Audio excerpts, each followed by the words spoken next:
Morning Thursday, September 25th, 8 a.m. Hour number 2 underway. We'll get to your feedback, your calls, your insight, what you want to hear about with all the college football action coming up this weekend.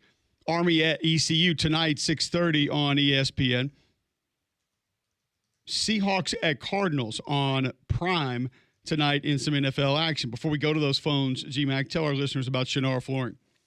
Well, they've stockpiled so much inventory, and because they've got 50,000 square feet of that Core-Tech flooring by Shaw in stock, they are going to be able to give it away at remarkable prices, 20 to 40%. It's a deal that you just can't touch. No one in town has the Core-Tech that Foo has. This is that beautiful flooring that comes with a 20 mil wear layer, super durable, dependable, and will increase the value of your home or business. So remember Shannara Flooring. When you want Core-Tech, call who? Call Foo. Call them at Shannara Flooring at 205-518-6423, or you can go online at fooandyou.com. All right, let's go to the Higginbotham hotline. Where do you guys want to go with this? Hastings starts us off, thankfully, early in the segment. Welcome in, Hastings. Yeah, hey, guys.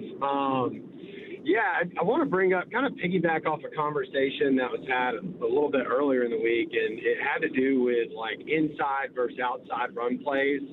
And I think the caller referenced it earlier, and he was talking about trying to get outside, where the only time we've had success running the ball on the inside was maybe the first drive of that Florida State game.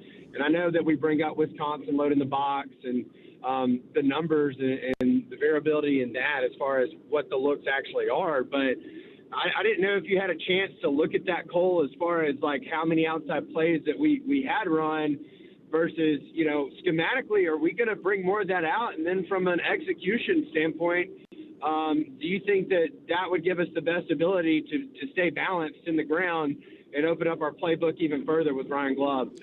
And I'll hang up and listen. Thanks, guys.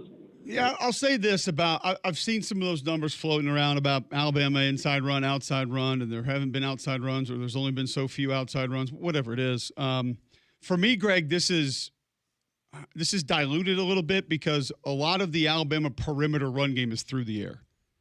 And we tried to state this on the show, and when people have been upset about the inability, allegedly, to run the football, that the running backs are the initial read a lot of times in this offense. And when it goes quickly to the back out of the backfield, that's just an extension of the run game. You're taking that because the defense is giving it to you.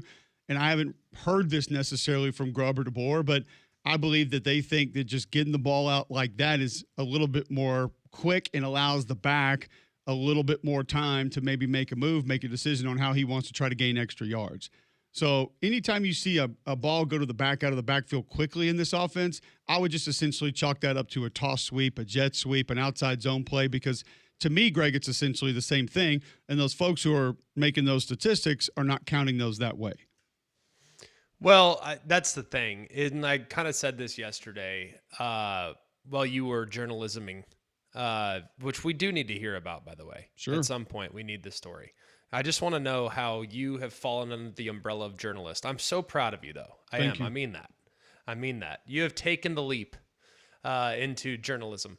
But I will say this, like I was kind of saying this yesterday, I think you attack Georgia sideline to sideline. Perimeter run game in the traditional sense is not really your toss. I mean, yeah, you have toss sweeps. Sure.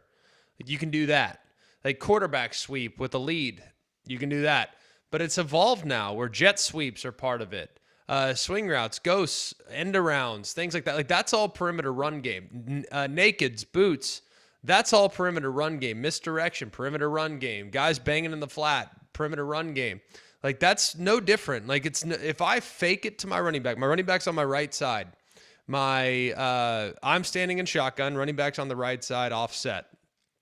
And the tight end is on the left side and or slot receiver is on the left side.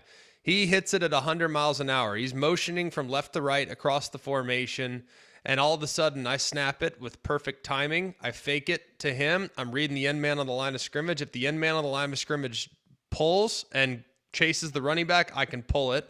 Now I have a two-way go.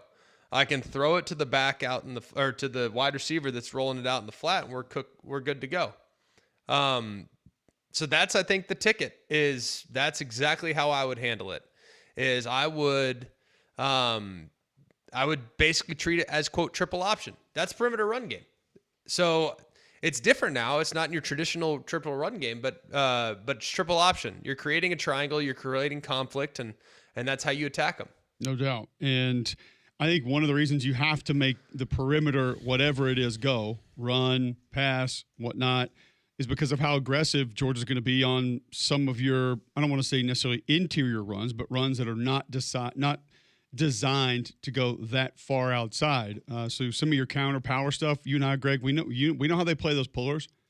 If you can't let them continue to do that. You have to take advantage of some possible flaws in contain, which when your defensive ends, outside linebackers crash as hard as theirs do, there's space there. And if they don't replace or fill that space as quickly as they need to, there's free yards there.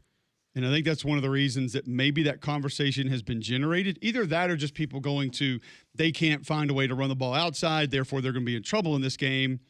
And I don't really see that being applicable, to be honest. Yeah. That's not like a real concern of mine. I don't think I've ever seen a team that was really good running it outside the tackle and couldn't run it inside the tackle, or vice versa. I don't know many teams that can't run. I mean, they can't get it going between the tackles, but boy, they will dominate you out on the hash. Like this, it's just not real. A lot of teams are better at one or the other.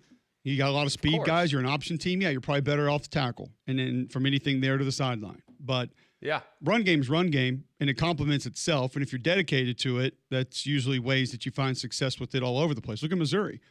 They're much better outside, but it's not like they don't have inside runs or haven't had inside runs or can't generate inside runs, because they absolutely can. Of course. Well, I also think, too, like if you're going to talk inside run, outside run, like you got to be able to do both.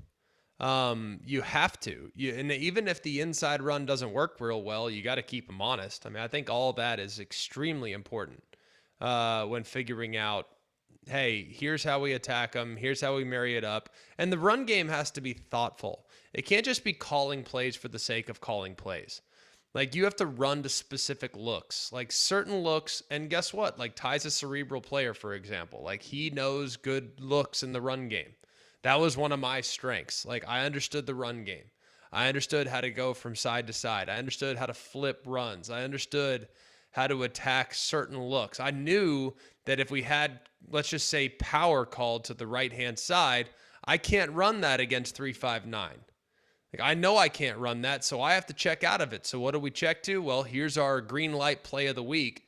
Here's if we get that 3-5-9 look where you have three guys right side of the center, and I know we can't run this play. All right, hey, alert, alert, orange, orange, whatever it is, whatever our call sign is that week, I got to get out of it. Whether it's counter left or it's kick left or if it's stretch zone left, weak side, inside zone left, weak side, you have to have answers. So I think sometimes when you just call run plays to run plays, there's a lot more going on that people don't realize, like with gaps and fronts and alignments in the run game. You just think, oh, well, we got to run it inside, move them off the ball. Yeah, well, you have to acknowledge the defense's strengths too. So in this play, hey, this front, we're a little better off going with a pin and pull. This front, yeah, you know what? We actually have some action up the middle. Let's go with a little mink call, man on man, inside out, man to man. Hey, against this, we need to run duo. We can't do polars here. Against this, we really need to have stretch zone, play side to a YY look. Like you have green light plays in the run game, and sometimes it's a little dependent. Like, all right, we want to run it inside. Yeah, but we can't against that look. Let's give them some respect too. They're on scholarship, and let's check to a different run that would be a little better against that front. And the coach to player communication can help with that now too. I had to go up there alone. I had to go up there, break the huddle, and have the answers without being able to look back to the sideline. Now they can tell him, hey, Ty, get us to Bobby here. Hey, Ty, get us to Mink here. Hey, Ty, get us to Duo here. Hey, Ty, go Q Power here. Like you can get to different things here because they have time to be able to make that communication. Yep. Yeah, and it's some of those decisions at the line of scrimmage, Greg, going to be huge in this game. Maybe not some, maybe a lot, because both of these fronts can show you different things. They can both move pre-snap, and obviously Ty Simpson a lot more experience than Gunnar Stockton, but the experience level not that different in these type of environments with different players. Let's go to Dave in Hoover. He wants to discuss this weekend's games. Welcome into the show, Dave. Hey, guys. It's more of a strategy than a this weekend game, but I think it plays into this weekend's games. As fans, we don't get like the all 12 you do. And with Stockton being a pretty good scrambler, Ty uses his ball and looks downfield. I'm curious, 20 years ago, scramble drill was one wide receiver goes to the sideline, the other wide receiver goes vertical. And that's as complex as it got. Now, can you guys talk about when the quarterback breaks containment, what the downfield, what the rules are? Is it complex or is it just backyard football? Something tells me it's complex. And then also, actually, I don't think it's either. Honestly, I don't think it's super complex or backyard football. I think you have certain coaches that'll say in scramble drill you plaster, which just means you stick to your guy. I think others will just tell you, depending on what part of your zone you're playing in. So if he scrambles out to the right and you're a hook flat defender out that direction, you may become the contained man, but what a lot of guys don't do is use the sideline there to leverage the ball carrier. So they'll just sprint towards the sideline. It gives you a little bit of a cutback lane, or that opens up your area of the zone for one of those little throws if a receiver comes in and finds space.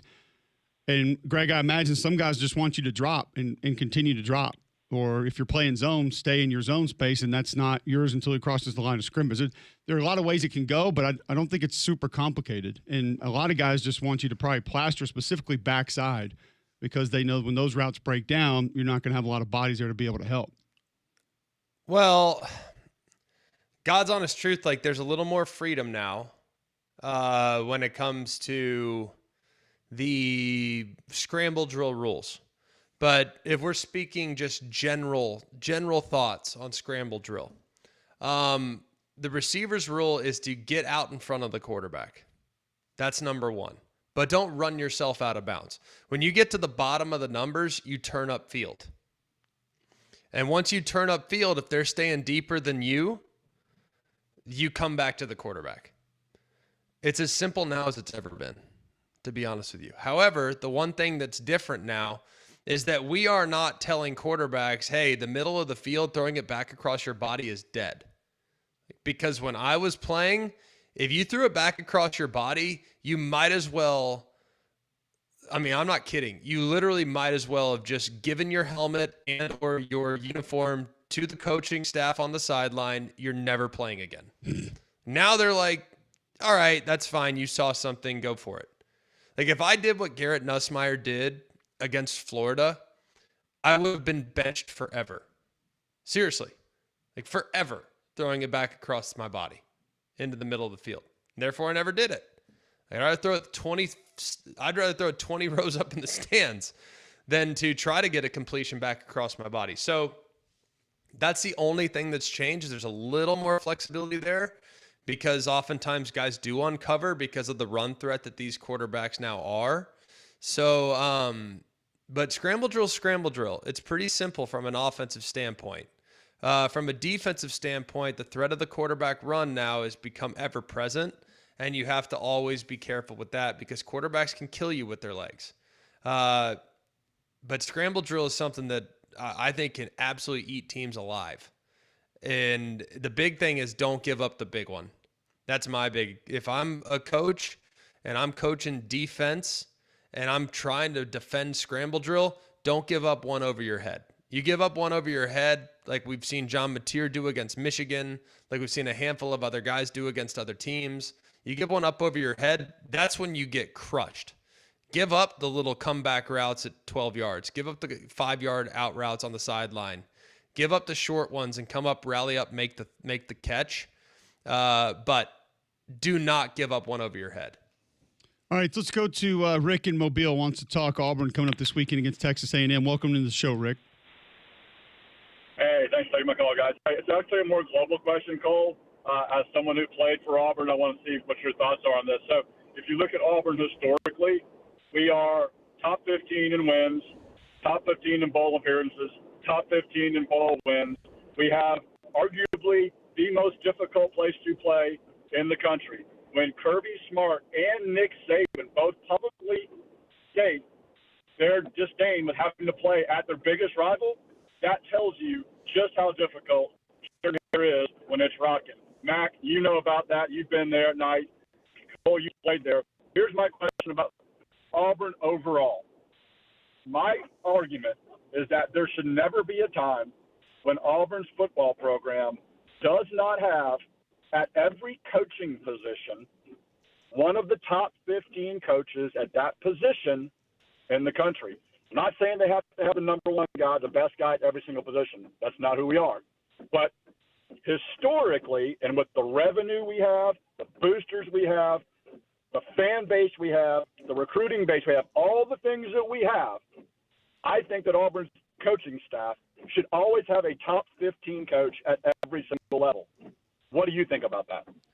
I understand where you're going, and I think philosophically it sounds good, but you also have to take into consideration that I don't really think that there's a coach in America that would build his staff out that way.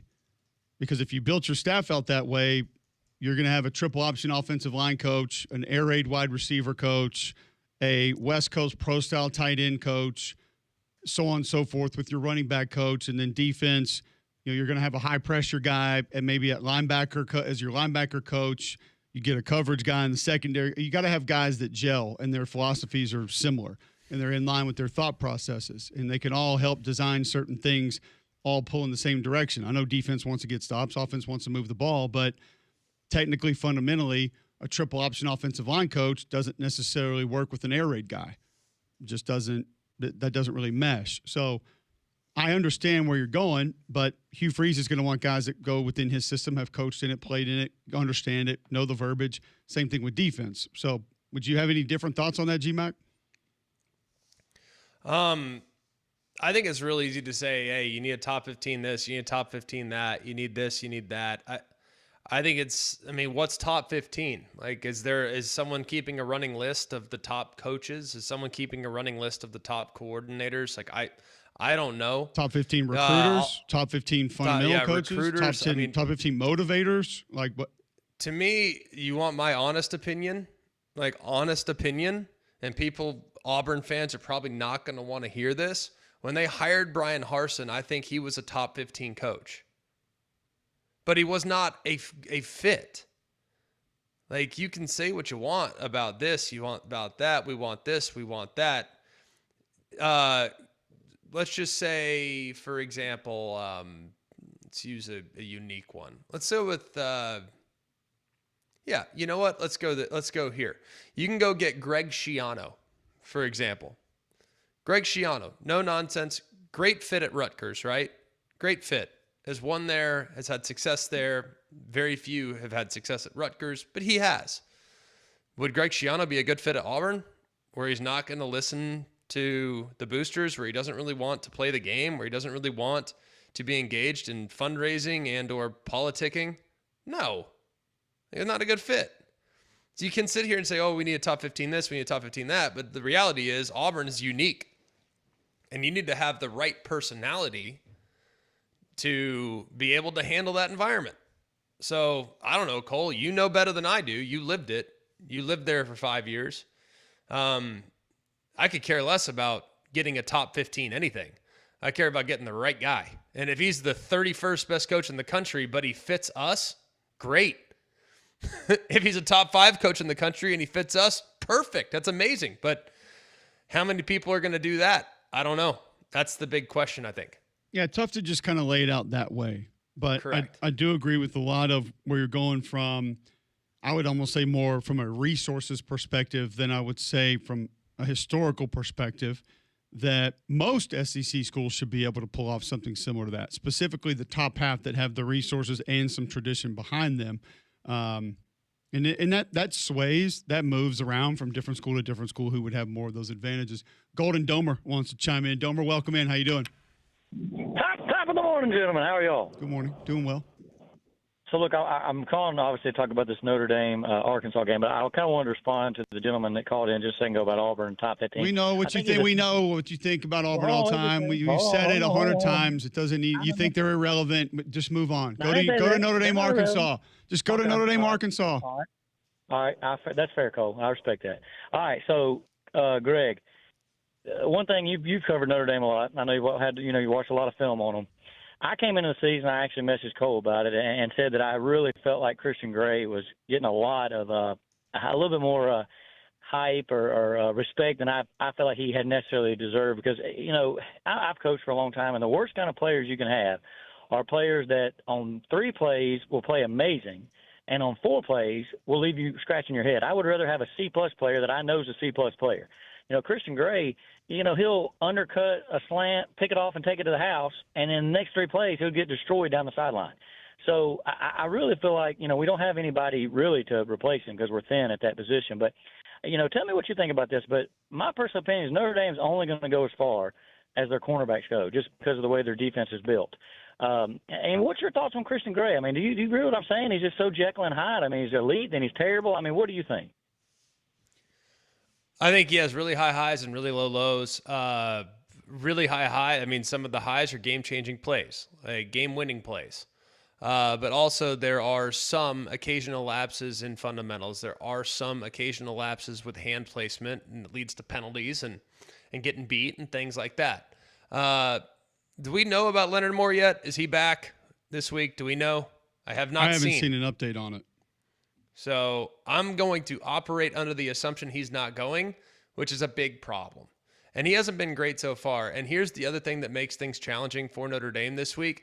You can't play man coverage against. I think that's why they implemented zone coverage this year, because of how many guys on the schedule are really good runners at the quarterback spot. You play man coverage against Taylor Green, you are literally dead. Why? Because if your eyes are on the receiver, Taylor Green is going to run and you will never see him, and he'll be out the gate while your guy's still covering the dig at 16 yards. Meanwhile, Taylor Green's 40 yards downfield en route to the end zone.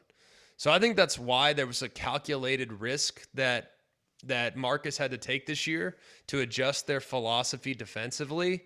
And the reason why they had to do that is because of how many quality mobile quarterbacks they were going to see.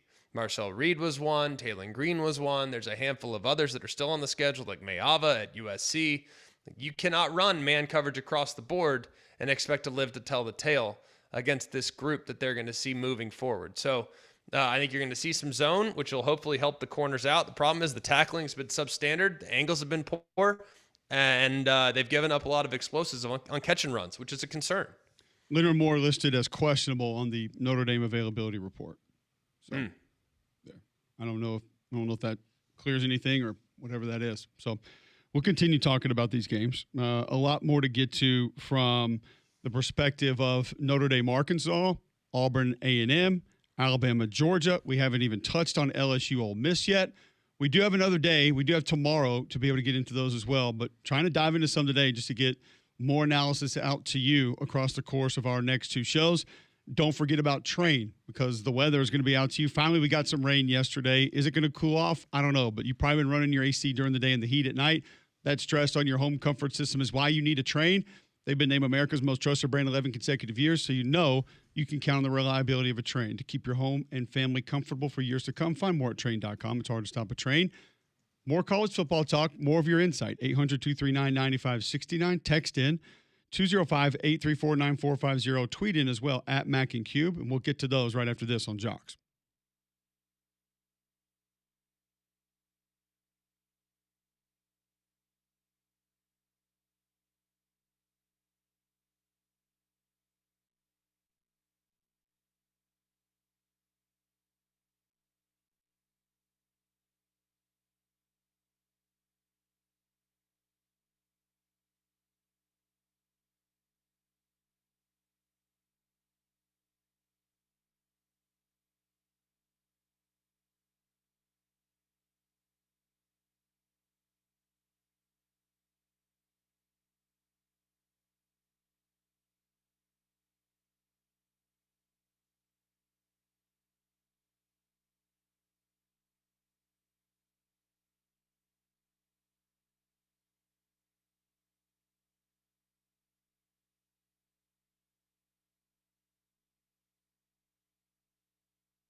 All right, welcome back in. McElroy and Cubelic in the morning.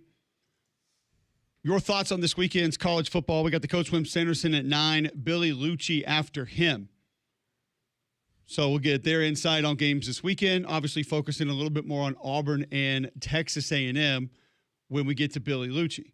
But when we look at this LSU Ole Miss game, Greg, the one that you're going to be on, go back to some of the things that we have referenced with Georgia, and that is being able to get to the quarterback or the inability to. I told you that what I saw in film, I felt like Ole Miss was a little bit better individually last week being able to do that. But the bottom line is they're still tied with Georgia, Notre Dame, Syracuse, Liberty, North Carolina, Northern Illinois, Georgia, Southern Alabama, Florida Atlantic as 115th in the nation in sacks with just 4. And even though they lost what they lost, we still thought they had a couple of guys that would be able to get in the backfield and cause some problems.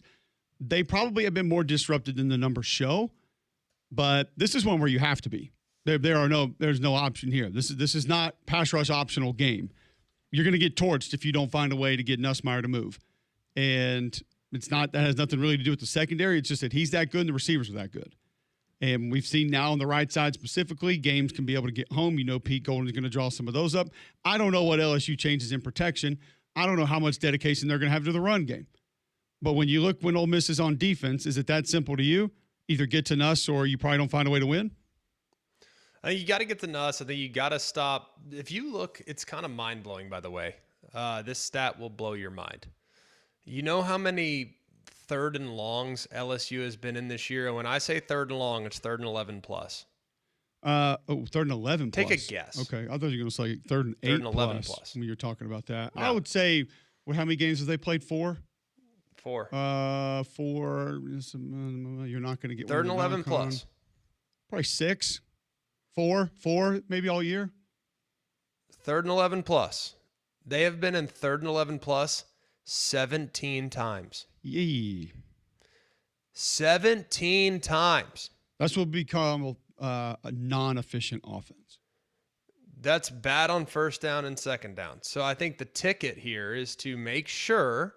I think the big ticket here is to make sure that no matter what, you're sitting there and you have a really good beat on first and second down so that you can get in obvious third and long situations. Bad news for you is they're still 47% on third down. It's 36th in the country, which if you're facing that many third and longs is pretty impressive. So I think they might have had 2 of those against Southeastern Louisiana, by the way. So conversions on third and longs. Well, they had 5 attempts at third and 11 plus against Southeast Louisiana. And again, those twists we talk about. I mean, you got beat by that group, and that D-line does play hard. They're a little undersized. They have a lot of guys that have been on that defense for a long time, so they operate well together. They have a defensive tackle that was offered a lot of money to go play other places. He decided to stay. So if you just want a little bit of background on maybe how and why that happened, it's still almost inexplicable to take place. So I just – and by the way, Ole Miss is 18th in the country on third down, 53%. So if you're just looking at part of what the Rubik's Cubelic would be, there you go for that. There you go. Rubik starts next week, by the way. I love that. Can't wait. But if you look at it, I think you got to win first and second down because only Charlotte and Central Michigan have more third and 11 plus downs this year than LSU. It's mind-blowing to think about. It really is. So I think that, look, they've done an adequate job. They're converting 23.5% on third and 11 plus. I think they do a pretty good job on 4 to 6, 7 to 10. Where they haven't been quite as good is on third and short. So third and 3 or less, they're not doing as well, relatively speaking. I think it's very, very important to get them into third and longs in this game, and then to try to rob the middle of the field. Like if I were Pete Golding, that'd be my ticket. You got to stop the run on first and second down. You got to tackle. And I would imagine that the LSU will have a really good plan this week. I'd be really surprised if they didn't. No, I wouldn't be. I'm just going to say that. Doesn't mean they won't be surprised. Don't mean they won't have success. Doesn't mean they won't move the ball. But I'd be surprised if they have a great plan. When you're putting minds versus minds in this game, mine would lean heavily towards the Ole Miss defense. And I'm just talking about that matchup. Fair. So now Lane versus Blake, that's just great. That's what we signed up for. Like, that's what we want. That's what we need. Talent about even. So that one's going to be fun to watch. But I will lean heavily Ole Miss the other direction. And there are alterations that you and I've talked about for weeks now that just are not being made. It's stubborn to the nth degree. And if I was an LSU fan, it would drive me absolutely bonkers. But, you know, it's like you said earlier in the week, Greg, go one way or the other. If you're not gonna commit to the run and you're not gonna do things pre-snap to help the run, just air it out and go fast. Yeah. If that's what you think you're best at, just do it. And I know why they're not doing that. It's because they can't protect. So what do you do to offset protection? I would say probably try to run the ball a little bit. Probably. Make people defend different things. But, you know, we just talk about football. That's all we do. Well, what more do we need to do? That's our job. Talk about ball. I don't know. Some people get mad at us for, quote, playing Monday morning quarterback. Who gets mad at us for that? Some lawyer in Oklahoma. I don't know his name. Aren't we supposed to play Monday morning quarterback? Isn't that our job? I mean, I felt like, it's still a bit. I mean, I get a check for it, so I'm not going to be mad at myself for playing Monday morning quarterback. You are so breaded. I'd probably actually list it more as like Monday morning discussing football. You would Monday be more in line. Guys. You can be, but you're like, not only are you the Monday morning quarterback, you're also the Tuesday morning quarterback, the Wednesday morning quarterback, the Thursday morning quarterback, and even the Friday morning quarterback. I never shed that label, is what you're telling me. Considering you played quarterback, I feel like you're allowed to play that role Monday through Friday and on Saturdays in a different capacity. Sundays you're not a quarterback. So Sundays you're Sunday morning dad back. Yeah, I'm just dadding it up. That's it. That's all I'm doing. Don't try to play quarterback on Sundays. If we hear about that, we got problems. Can't do it. Can't pull it off with this equipment. What is the difference in discussing football and playing Monday morning quarterback? Where is that line drawn in the sand? I feel like Monday morning. What I'm trying to figure out, like, what are we supposed to do? Like, Monday morning quarterback, like, okay, so hindsight's 2020. Like, Monday morning quarterback is like, oh, I would have done this, I would have done that. Well, yeah, isn't that what we all do? That's what I'm asking. I don't know. I feel like discussing football is the scheme question. Are they just going out there playing backyard football? Monday morning quarterback is, well, I'd have done this and I'd have done that. I think Monday morning quarterback has the accent. Yeah, or it's a little simplified a little bit more. Like just run it. Right? Yeah. I don't know why they're not running the ball. If they could just block. I think you got to have Paul at the end of everything too. It helps. That's when you're a starting quarterback, when you put Paul on the end of it. Right, yes. yeah. Monday morning starting quarterback. All right, Correct. so a lot more to get to. Maybe we'll continue playing some Thursday morning quarterback here on the other side next on Jocks. I love playing Thursday morning quarterback. Well, we're going to do more next.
Well, welcome back in. McElroy and Cubelic in the morning. Thursday, September 25th, 8:40 right here on Jocks 94.5. Listen live at jocksfm.com. Tell your home smart speaker to enable the Jocks Seal. Also,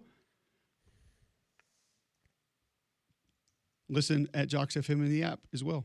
Search WJOX in your app store. You can download it and tune in each and every day. Gusty Goulas Group wants to get you into a new home, and they have the resources to be able to do it. Why? Well, they've only served more than 3,000 home buyers and sellers in the greater Birmingham area. You can go to gustygoulasgroup.com right now, top of the page, right-hand side. Smash that button, very little information. Find out what your home is worth. Call 205-542-1996 today or go to gustygoulasgroup.com to see what they can do for you. Brokered by eXp Realty, over 855 star Google reviews. If you don't believe us, Google Gusty Goulas Group. See what people are saying. They want to get you top dollar for your new home. New home sales are up. They want to help you find one of those new homes for you to get into as well. Go to gustygoulasgroup.com today and start packing. All right, so hang on a second. Sure. So before we move on into a little more ball, you're a journalist now, confirming this. You are acknowledging your level of journalism. Accurate I or have never journalized. I have attempted to journal before. You're in the that lasted process like of 2 journalizing. days. Correct. You're in process. You are a journalist and now an actual professor at Auburn University on journalism.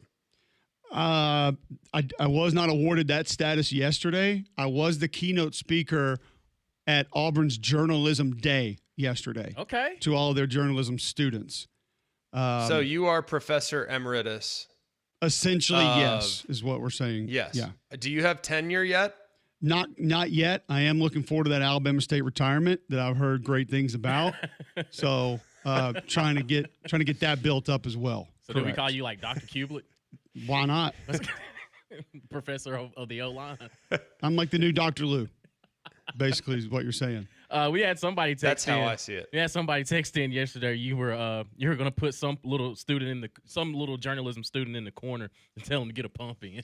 It could be taken out of context, but yeah. Confirmed. Get a pump. Because you got to intimidate the people you're going to interview. You want to ask the right questions, go get a pump. Brian Kelly going to put you in your place.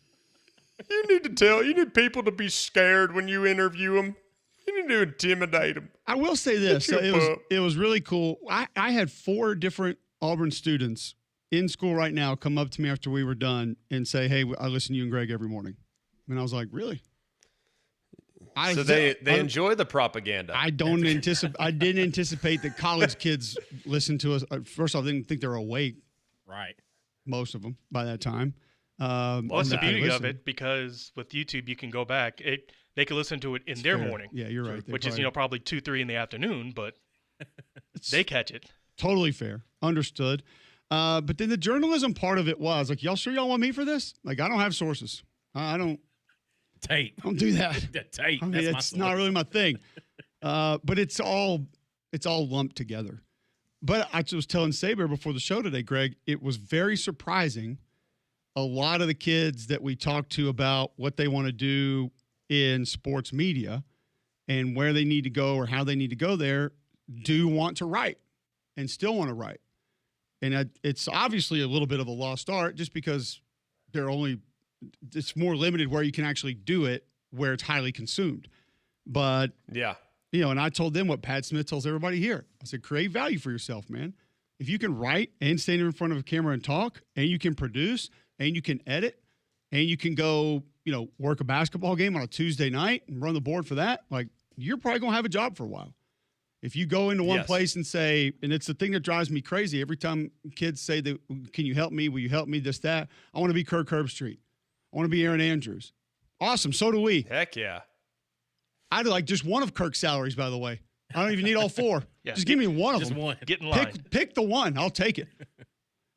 All right, you get to monetize Peter the dog Instagram. I'll take his new YouTube show salary, which is probably doing better than my YouTube channel, and he started a thing like a week ago. You'll take the SEC Shorts money. Yeah. Let's go. So, but I do think, and I told him, I said, y'all got to understand. I said, everything that I pretty much do in life, I relegate the conversation back to football. Like I do this in our Sunday school class all the time. I'm like, y'all, this is no different than when Saban fired Lane Kiffin. If you just think about where he's trying to go with this. And my wife's like, what are you doing? I'm like, the guys understand this. But it's no different. And I used the Gerald Mincy explanation, Greg. I'm standing on the field in week 3 of a Tennessee game, and I go to their offensive line coach, Glenn Ellerby, and I'm like, you brought that guy in to start at right tackle. Sure did. Your right tackle got drafted 10th last year. Am I wrong? Yeah. Or did I miss that? Did I misread that? Was it 110th? No, it was 10th. Okay, good. Because I'm pretty sure it's in the $20 million guaranteed range, 18-ish somewhere. Feels good to me. It's not Herb Street money, but it's good. I'd take it. Yeah. Why is that guy not over there? He's a left tackle. Cole. Not important. He's a left tackle only. Exclusive. Exclusive. Exclusive. So you're telling me that said individual voluntarily accepts second team status, foregoing first team right tackle status? You can't put me on the right side, coach. I'm a left tackle. The response from offensive line coach was, I don't think there's a better way, more clear way to explain that to you. So, yeah, I think you got a handle on it. And so I essentially use that example, just saying, if you go somewhere and it's like these kids saying, I'm a boundary corner, I'm a nickel, I'm a right guard, I'm an air raid quarterback. Okay, well, all of a sudden you have greatly reduced your opportunities in life. Like you go in there to Nate Oates tomorrow and say, Coach, I'm a 3. He's like, yeah, but you're starting at the 4. What you gonna I'm do? a 3. Don't put me down there. Okay, cool. You get Can't 3 do minutes it. a game. Have fun. I hope you enjoy playing against Wofford when we're up 30. You can play all the 3 you want there. Enjoy it. When College of Charleston comes to town and we're up 28 and all the guys got their helmets out in the crowd, you get to play 3. Enjoy that. Coach, I was recruited as an athlete. I don't see athlete on the depth chart. Well, we have a problem here. Well, if you're an athlete and you accept different roles, you'll be able to do a lot of things for us. That's what I always tell everybody. Like, say yes to everything, develop a lot of skills, and be versatile. Like, that's always one of my biggest things. And guess what? Like, I think people go into this industry like, oh, you know what? I don't really want to travel. You know, I don't really want to do this. Like, I don't really want to move to Piedmont, South Dakota, or North Dakota, wherever. Like, I don't want to do that. Well, if that's where your first job is, that's where you go. Like, I mean, it's you don't have a choice. Like, I didn't want to move to Charlotte when we first moved, but guess what? I had to do it. Like, it was my job. I had to go. Like, it wasn't ideal, but it was what it was, and we ended up loving it. It was great. So I think that's a big thing that I tell them too. Like, be willing to be versatile, like, because you're going to have to be, and be willing to be adaptable if you want to get in this line of work. Like, you think I want to wake up at 5 in the morning every day? Cole, you too. And when we started out doing radio, my first radio gig ever was from 6 to 9 on Sirius. And it was like waking up at 5 in the morning every day. And it was hard. And you had to watch games until 11 o'clock at night and be up the next day ready to roll. Like, it was hard. But, like, guess what? That's what you do. That's how you do it. My first radio gig was midnight to 6 a.m., Friday into Saturday, and Saturday into Sunday. You know, the good part about that, though, is you don't have to deal with a lot of people. You would Yeah, think. but you don't want to lose weekends. I still want my weekends. So how can I do this job and still have my weekends? Well, you don't. You don't. Like, I'm sorry. sorry. It doesn't work that way. The one thing that I did find myself doing is very quickly dating myself while giving my speech and then taking questions by referencing a couple of things for you guys. 1, most teammates not having a cell phone. 2, pay-per-view games. 3, CSS. 4, giving DVDs to people so they could see your games. And I sat there at the end and was like, I got to start taking that stuff Yeah, out. we're going to have to update. Yeah. Because nobody knows what any of that is. It's not a real thing. You were really lost if you to drop like, Public Enemy or Master P. Music comes and goes. It comes full circle sometimes. But no, they would. If I had said, hey, I'm listening to Public Enemy on the way into games, they'd have been like, you were the what of what? Just trying to add some value for some of those kids later in life. Maybe they take the advice, maybe they don't. That is the one thing about speaking to high school and college kids as opposed to speaking to adults. I never know if they are appreciating it or into it or not. You can never tell by the looks on their faces. Half of them look like, I just want to start calling them on them individually. Like, what do you think about that right there, red shirt? Because you look bored as hell. Just get up and go. You don't have to be here. And it's like that's the approach I probably need to take, but that's the way a lot of them look. We're going to give you some added value here on Jocks. Introduce you to our friend and wealth advisor, Tad Hill, your trusted retirement planner. Tad's the co-host of Retire with Freedom radio and TV shows in Birmingham and Huntsville, also designated by Forbes as the #1 financial securities professional in the state of Alabama, multiple years running. Tad, what do you have for us today? What I'd like to talk about today are two very specific retirement planning challenges that most people are going to have these days. And that is, when do you take Social Security? When is the right time for you to do it, your spouse to do it? And also, do you have a pension decision to make? Now, not everybody has a pension decision to make, but if you do, and you're trying to decide, do I take the annuity? Do I take the lump sum? If I'm going to take the annuity, do I do 100% spousal, 50, 0%? And then just the whole decision around how do I make sure that these sources of income are augmenting my retirement the way I need them to. And then we've got to figure out how to take your savings and turn that into the income that you need to add to those other sources. We can help you figure these things out. I would encourage you to come to a course or come in for a visit. The way to do that is to text JOCKS at 205-988-0006. That's 205-988-0006. This is a paid placement. Investment advisory services are made available through AE Wealth Management. For more information about Forbes rankings, visit Forbes.com.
All right, welcome back in. Mac and Cube in the morning.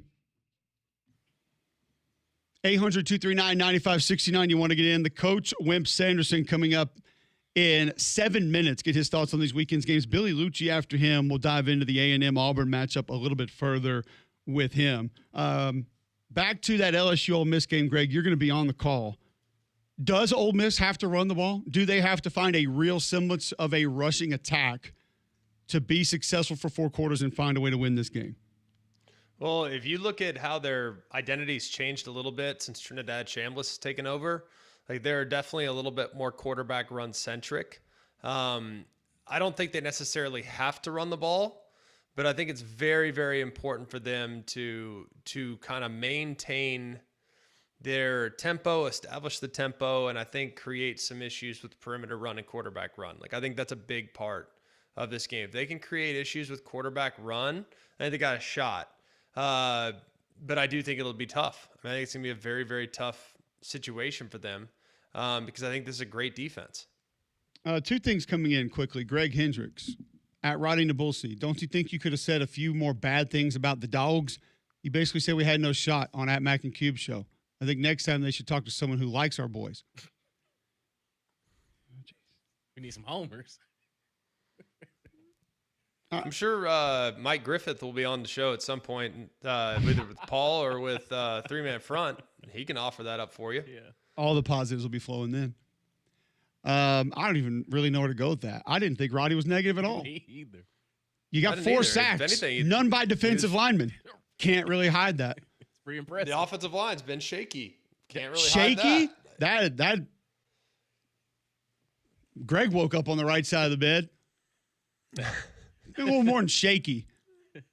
Louis DeArmond tweets in at Mac and Cube. Were Saban quarterbacks excited when they got down by 14 early? He'd look at the OC and say, "Take the brakes off and go win it." It's actually a great thought. Not that y'all were down by 14 a lot, but it had to be nice when you knew that Mac would at least say, "All right, finally we can just cut it loose here. Let's go." Damn. I'm trying to think of what game that was. Right. All right, we're down 21, boys. Hey, let's stick to the plan. One play at a time. Get ready, Mark. Coming to you again. Don't worry, Mark. Inside zone's about to liven up. We got it. No, I mean, it's just a different philosophy. It's not, there's nothing wrong with it. It takes a little bit of a unique mindset to be able to still cut it loose while not being afraid to make a mistake. It's hard. It's not easy. It's very difficult. It had to be nice It's though, not for to everybody. have a different mentality a little bit every now and then. Not to, again, like I said, you guys had that a ton, but going out there, even maybe just 2 minutes before the half when you're like, all right, let's let it rip here a little bit. Let's open up Heck the yeah, playbook. let's go steal some, boys. No, kneel on it. We'll get them in the second half. I'm going a little shotgun here. We No. deferred. We'll Don't get get it coming carried out. away. Don't get carried away. We'll still be under for 2 minutes. Don't worry. We need the threat of play action. There's 3 minutes and 12 seconds left, and we have 3 timeouts. Guys, I don't think there's enough time to get down the field, kick a 50-yarder. All right, let's get 13 personnel ready for this one. We're going to go a little faster here. It's not that bad. I love how we're making it sound. It's not that extreme. All right, when we come back, the Coach Wim Sanderson's with us. Billy Lucci after him to continue breaking down games coming up this weekend. Your thoughts at Mac and Cube via Twitter. Text them in 205-834-9450. The Coach joins us next.